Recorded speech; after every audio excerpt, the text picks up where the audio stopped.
How will you measure success? Here's what I mean by this. When I sit down with a new client, somebody who's just signed an agreement to partner with us to achieve their goals, one of the questions I ask them, one of my favorite questions is, how are you going to measure success? Based on this agreement, based on what you're committing to do to achieve your goals, how are you going to measure it? What does it look like by the time we're done with our partnership and agreement? What will success look like to you? This helps me to understand what they expect. Do I need to manage their expectations, or are they off in fairy tale land? And there are times, based on the answer and based on not being able to manage those expectations, that we will walk away from that business because we cannot achieve what they want based on what they're doing. So my question to you is, you set your goals, you're doing things, you've taken action steps, and there's things you want to achieve. Well, what does success look like to you? What will it look like once you do the things you say you're going to do, taking the action steps that you want? How is it going to look? And here's where I'm concerned, because I think we are so busy looking at the photoshopped appearance of success on social media, especially through actors, athletes, entertainers, musicians, looking at their lifestyle, that jet set lifestyle. You know, the one where they own the private jet. They have a house on Malibu, they have one in the Hamptons and one in Paris and so on. And every weekend you see them and they're at a club and they look like they are on the top of the world. They have everything they want, big diamonds, big Rolexes, big Ferraris. Everything is big. Everything looks wonderful from the outside.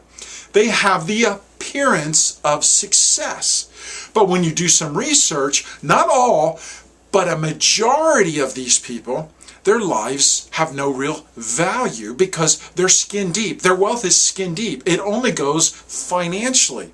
And finances is the fifth of 5 pillars of success, of measurement. It is the least important of all of the 5 measurements of success. Unfortunately, I think we're judging success and we're looking at success, and that's how we're measuring success in our own lives, is just solely based on financial or money.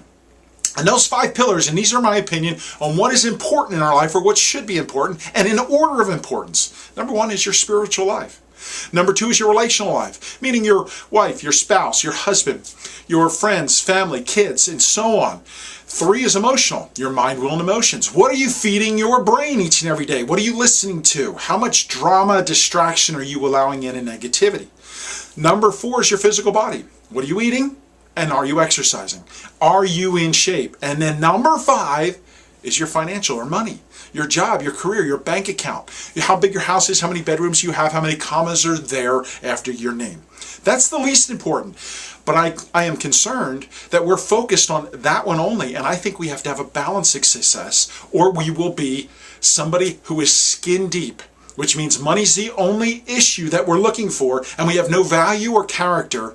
And you'll find on the back end that a lot of these athletes and entertainers and musicians that look so good on the outside, they're on their 4th marriage. They've lost their kids. They have addiction problems, depression problems. They have emotional problems, physical problems. They are knee-deep in alligators of all certain kinds, but they've got the finances down.